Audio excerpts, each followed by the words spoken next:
Watch this. President Trump has federalized National Guard units across the country. Apparently, there's a need to combat illegal immigration and crime in our capital city. As for Idaho's participation, it's more about pushing paper around than people. 1 week after a tragic death in Caldwell, neighbors are still processing what happened. But for one family, the answer isn't to pull away, it's to bring people together. Can't complain. I have a pretty, as my mom says, I have a pretty sweet job. And that was very corny, but it makes sense for the... It makes sense because it seems there's a direct line from selling sweet corn in a roadside pickup to selling even sweeter stuff online. Bad puns aside, we have an update on the classic cornboy. You got to be strong, you got to be tough, you got to do your job. Whatever it takes to do your job, you got to do your job. And part of that job is to go where you're told to go. These days, President Donald Trump has taken on that responsibility to tell National Guard troops where to go. Over the weekend, it was reported Idaho will be one of 19 states sending National Guard members to assist with illegal immigration and crime. There'll be about 1,700 troops in this mission. So the question is, will Idaho Guardsmen be heading to Washington, D.C. or Chicago or New York, as President Trump has alluded? Joe Paris joins us now with the answer. So, Joe, the question is, what is the assignment for Idaho? Well, first of all, they're going to be staying here in the state of Idaho, Brian, and this is going to mostly be an administrative assignment. So, again, over the weekend, in the cable news cycle, this headline that there are 19 states part of this new effort, Idaho, one of them. Details were limited, though. You could see the highlighted red states. These are the list of states that will be doing the ICE National Guard mission. And we found out today that Idaho, they'll have their personnel start on the operation in a few weeks, in September. The Idaho National Guard tells me today in part that the National Guard will be sending 14 personnel from Idaho to support 3 ICE offices around the southern part of our state, staying in the Gem State. So the National Guard, they'll do some administrative things, and they say that allows ICE to dedicate more of their agents to field work. Saying, quote, our personnel will work with ICE staff to develop specific support plans. They're going to be doing things like case management, record keeping, data entry, and other clerical activities. And they begin to really do this in early September. The DOD has authorized National Guards to provide support through November 15th. So Governor Little's office clarified that, again, this mission does not include sending any Idaho National Guard members to places like Washington, D.C. to help with what the president describes as crime prevention support. The governor authorized this action a few weeks back, saying, as commander-in-chief, I'm proud that the Idaho National Guard is ready to support our federal partners, going on to say that the guardsmen are trained, disciplined, committed to serving the people of Idaho and Americans across the nation. So the governor's office reiterating the goal is to have National Guard personnel pick up support functions so that ICE can dedicate more agents to law enforcement activities. The governor explains that the Idaho National Guard is funded federally and remains under the governor's command and control while working directly with the local ICE offices. This move, though, if you look back on the calendar, was actually announced in July. The Department of Defense announced that this was all in response to a request they got for help in May. Similar messaging. Service members will do case management, transportation, logistical support, clerical support. They also say the in and out processing of illegal aliens at ICE detention facilities.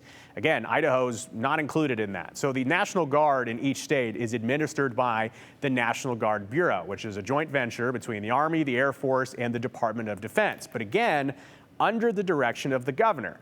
There is, however, a provision that allows the president to federalize the National Guard and put them under his control, which leads me to a new development just today. As we were working on this story and getting questions about immigration, an executive order came from President Trump saying that additional measures to address the crime emergency in the District of Columbia within it, saying that the Secretary of Defense is going to immediately ensure that each state's Army National Guard and Air National Guard, they have the resources, training, organization to help federal, state, and local law enforcement in quelling civil disturbances. And it goes on to say, in addition, that the Secretary of Defense wants to make sure that as a standing National Guard, they have a quick reaction force that is ready for rapid nationwide deployment. And we reached out to the governor's office and the National Guard Bureau for more details, because you get one idea from the immigration things, but then when you read that executive order, you wonder, well, hold on a second, this seems like it's going a little bit further. So yes. This just came out. We're still waiting to get an official answer from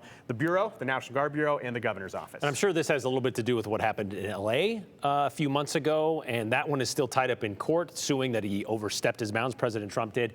And I think when he was signing that executive order today, he's like, I think we should get Congress to sign off on this, and I think they will. Who knows how that's going to play out? Again, right now, it's just an executive order, and how Idaho plays into that, still, I guess, a question. Yeah, and there are two different ways to deploy the National Guard. The Title X one would allow the president to federalize them and essentially have control over them. But it is a reminder that although the National Guards are state-based, they are technically with the Department of Defense. So as you highlighted, there is some maneuvering on the paperwork. But we will find out in the coming days what this looks like. In terms of that first part of it we talked about, Brian, in terms of the immigration, again, they are not anticipating guardsmen from Idaho going to D.C. And we did get this question earlier, whether or not Idaho taxpayers are going to be on the hook to pay for this. I guess the short answer is yes and no. I mean, as a taxpayer of Idaho, Idaho's not paying for it, but you're a U.S. taxpayer as well, so I guess you are paying for it. Yeah, it depends what bucket you want to look at. Exactly. Technically, it's not coming out of Idaho's budget. Right. All right. Thanks, Joe. A Caldwell neighborhood is still processing last week's deadly shooting of 18-year-old Hope Cornish, who's also known as Onyx. Residents in that area are searching for ways to support one another and move forward. But as Aspen Shumper learned, one family believes that path to healing, that begins with neighbors coming together and having conversations.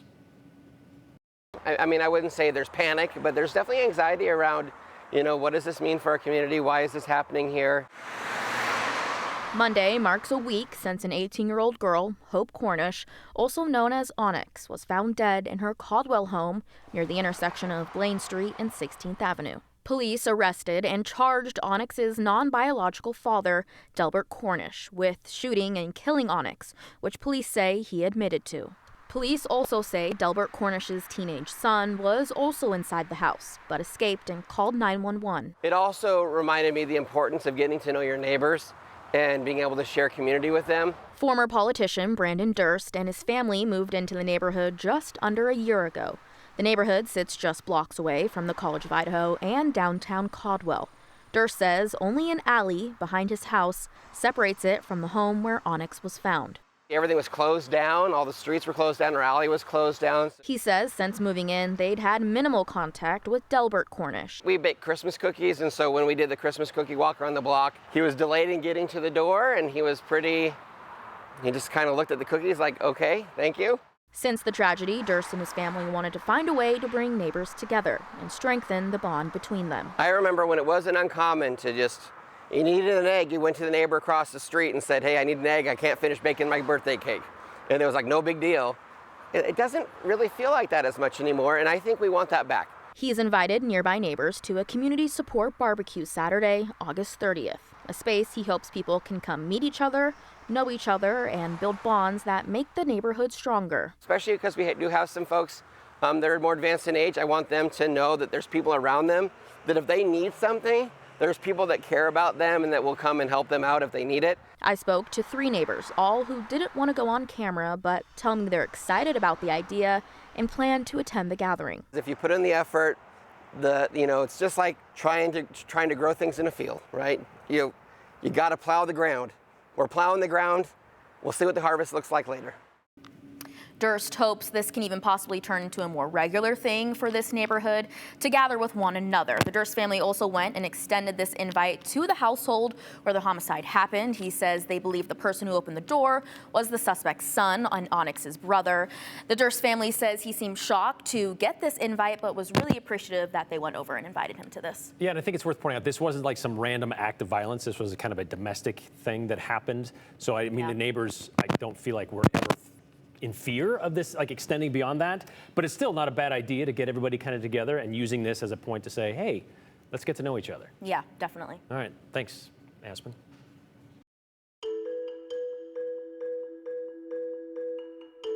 "25 years ago, he was just a kid selling corn out of a pickup on the side of the road. Well, Henry's corn stand may be no more, but it planted a seed that has kept Cornboy in the merchandising market. How about some sweet messages from you? You know, we'd eat them up, even the not-so-sweet ones. Send us a text to the number on your screen, 208-321-5614. Make sure to include your name and the hashtag #the208. And to keep up with the theme here, less husk, and clear of that silk stuff gives your text a better chance of catching our ear.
You know, 'tis the season, not to be jolly, but to enjoy a bountiful harvest of peaches and berries and sweet corn. Nothing sums up summer more than roadside stands selling ripe produce. 25 summers ago, John Miller found a boy on Linder Road in Kuna trying to make the most of his summer vacation by trying to sell the most corn for the cheapest price. In today's 208 Redial, the story of Cornboy and, well, Cornboy's sister. In a time when everyone's selling everything from hay to houses, you'd never guess it's Henry Holiday and his corn making the killing. Do people call you Corn Boy? Nope, not yet. They do now. Yeah. Corn Boy. Never mind, his sister does half the work. It's Henry and Jamie and Henry and Jamie and Henry and Jamie, but it's called Henry's. I mean, you do half the work, right? Yes. So why is it called Henry's? I don't know. He's the guy out on the street making a fool out of himself, huh? Yeah. Get it while it's fresh. Same way the 14-year-old has Come buy sweet corn. for 6 years. Golden Jubilee, 12 for $1. Come and get it soon. Doesn't look like there's a lot of people around here, huh? Nope. If the pitch needs a little work, Sweet corn. the price and product are perfect. Yep, we just picked it this morning. That's why they come in trucks and town cars, toddlers in tow. Dixie Hansen buys it in bulk. Geez, how much you buying there? I am taking 8 dozen. Can't Yep. beat the corn, That's right. can't beat the price. It is so sweet and good. Yes. Yep. Who's so sweet and good, the corn or Henry? Both.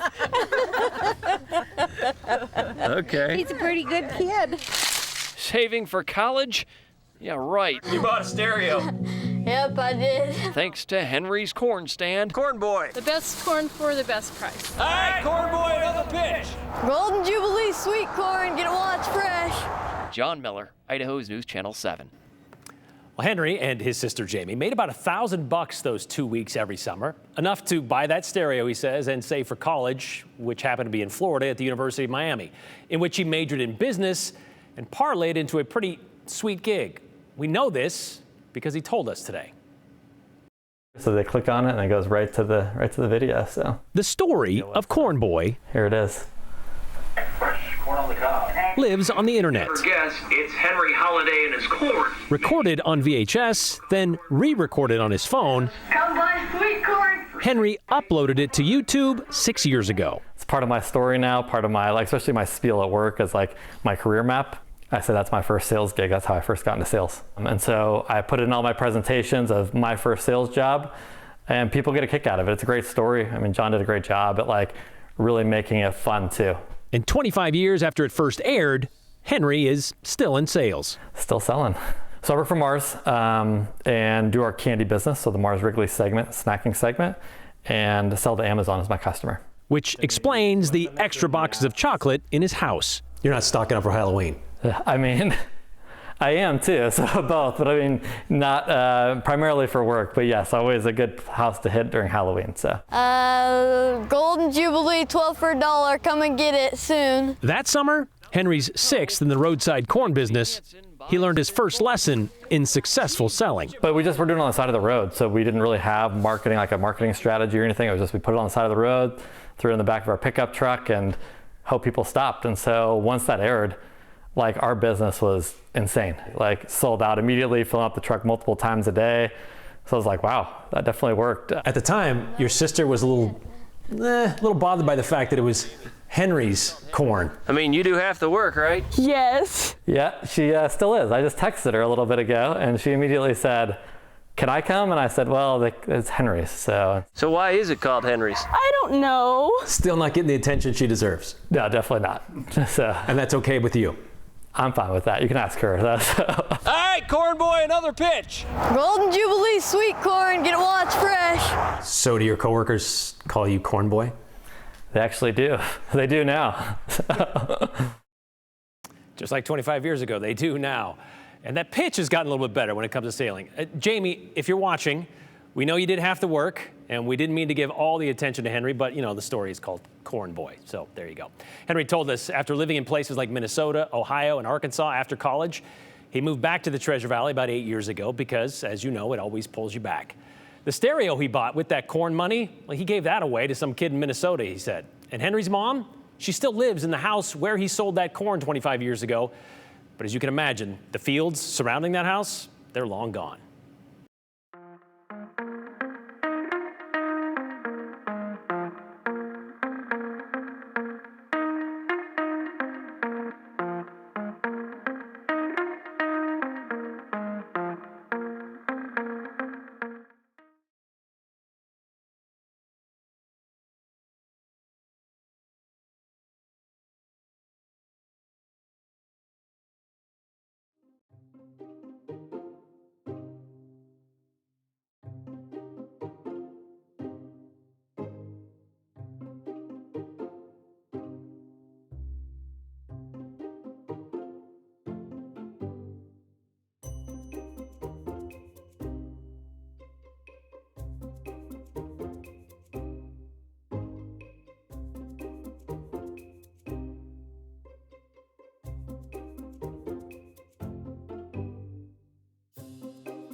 Well, the clouds rolled in yesterday and gave us some of those beautiful sunset and sunrise photos over portions of southern Idaho have persisted today and in fact have brought rain to many areas. So looking outside right now, we're at 81 in Boise, mostly cloudy skies. Twin Falls sitting at 79 degrees. McCall pretty comfy in the mid 70s, overcast over Payette Lake. Sun Valley, though, where it has been steadily raining lightly for the last couple of hours, only 63 degrees in Sun Valley right now. So here's our satellite and radar picture. You can see that light rain over the central mountains starting to let up a bit, but we're also now where skies are clearing a touch, seeing some of that thunderstorm activity firing off. Things are getting a little bit spicy south of Twin Falls as well. So the storm activity today will roll in from south to north. So if you're in the Magic Valley, train your eye on that southern sky to see what is coming your way. I do anticipate off and on showers and storms across far southern Idaho and the central mountains for the next couple of hours. By the way, Twin Falls picked up 0.16 of an inch of rain since midnight, the first measurable rain in Twin since the 4th of July, if you can believe it. So much needed rainfall. However, as we talk about what's coming our way over the next couple of days, that rain might be too much of a good thing. So this evening, not anticipating much more activity for the Boise area. With clouds overhead, though, we may have a spot shower popping up. It'll be comfy, temperatures in those low 80s through your afternoon. And then we look ahead to what's coming our way Tuesday, Wednesday into Thursday. Active weather, widespread thunderstorms really ramping up on Wednesday. That will end up being our wettest day of the extended period, a first alert weather day, because of the possibility of 1 to 2 inches of rain that could fall up in the mountains. That heavy rain prompting some flash flood concerns. So already from Tuesday afternoon through Wednesday evening, we have a flash flood watch that has been issued from the Magic Valley or from the Twin Falls area westward through the Treasure Valley into eastern Oregon. Urban flooding also possible in some of our low-lying or flood-prone areas in our neighborhood. So just something to bear in mind if you have an area, maybe a portion of your yard that does flood easily. That might be the case on Wednesday, especially as that's our heaviest day of rain. Temperatures will cool in the coming days as well. Not so much tomorrow. Tomorrow we'll wake up to those low to mid 60s, probably some sunshine early on. That will allow our temperatures to climb into the upper 80s across the Treasure Valley. Just upper 70s, though, with some rain and storms likely tomorrow in the Magic Valley. We'll see some stormy activity in the mountains as well tomorrow. And I do think there's a decent chance of seeing some pop-up showers and storms in the Treasure Valley tomorrow. Much more likely on Wednesday, highs in just the upper 70s midweek. Then we warm up and dry out heading into Labor Day weekend. Well, despite the challenging conditions, firefighters are making progress on the rock fire burning near Donnelly. And football season, not only, well, days away, it's now hours away. Boise State Broncos kick off this season this Thursday. Here's Abby Wilt with the 411 on today's 208. The Idaho County Sheriff's Office is asking for your help finding a felon on the run. Eric Wombold was last seen in the Lolo Creek area. Deputies say he is known to camp in the forest, and deputies confirmed they found a campsite that belonged to him. That campsite has since been removed. If you see Wombold, do not approach him and call the Idaho County Sheriff's Office as soon as possible. The Sheriff's Office say he could be armed. Boise police say they found a dead man in a car in a canal this morning. BPD says around 2 in the morning, officers responded to a call near Cole and Lake Hazel and found a car in the canal. Police say they then found an adult man inside the car. They're investigating the death and haven't released any other information. Crews fighting the rock fire near Donnelly are building containment. Crews now have the fire 29% contained. The fire has burned almost 2,800 acres. The smaller acreage is from a more accurate mapping. The fire is located in steep and rugged terrain, which makes it difficult to contain. So far, no structures have burned. Fire officials say lightning sparked it on August 13th. The 2025 Boise State football season kicks off on Thursday. Catch the Bronco Roundup Game Day Show live from Tampa with KTVB Sports Director Jordan Smith as the Broncos get ready for their season opener against the University of South Florida. That's happening from 2 to 3 right here on KTVB. And remember, kickoff is early at 3:30. Plus, you can watch our Bronco Roundup preseason special right now on KTVB+. We have everything you need to know about the upcoming season, like who will replace Ashton Genty, a look at some of the new guys on the team, and what the last season in the Mountain West will look like for the Broncos. Download KTVB+ on your TV and watch for free. And that's the 411 on the 208. I'm Abby Wilt.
right, let's get to your comments. Mary G would like to know, who's going to train the National Guard troops to perform these supportive administrative duties? Any respect being shown for the professionalism needed? Oh, or just anybody can do this stuff, what she wants to know. It's a good question. National Guard is trained for a lot of things. I just don't know if a lot of it has to do with clerical issues. How many executive orders can a president write without having our Congress intervene? Seems like we're installing a dictatorship more than a president. Does Congress have an opinion, asks Mark. I looked this up. The most presidential or executive orders signed by President FDR, 307 a year, 3,700 total. He was in 4 terms, of course. Now, if you look back over the last 4, Barack Obama had 35 a year. Donald Trump in his first term, 55 a year. President Joe Biden, 41 over his 4-year term. And Donald J. Trump in his second term has already signed 196. Continue with us and watch free now on the KTVB Plus app everywhere you stream.